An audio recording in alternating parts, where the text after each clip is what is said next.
Once upon a time, there was a kind-hearted girl named Cinderella.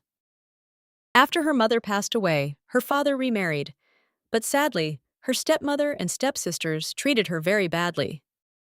They made her do all of the housework and called her Cinderella because she was always covered in ashes. Despite her hard life, Cinderella remained gentle and hopeful. One day, the king announced a grand ball so the prince could find a bride. Cinderella wished to go, but her stepmother refused and left her behind. Heartbroken, she sat and cried, until suddenly her fairy godmother appeared. With a wave of her wand, the fairy godmother transformed Cinderella's torn dress into a beautiful gown, turned a pumpkin into a magical carriage, and glass slippers appeared on her feet. She warned Cinderella that the magic would end at midnight.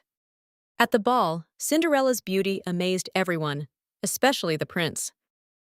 They danced all night, but as the clock struck midnight, she rushed away, leaving behind one glass slipper. The prince searched the kingdom for the girl whose foot fit the slipper. When he reached Cinderella's house, the slipper fit her perfectly. Recognizing her true kindness and beauty, the prince married her.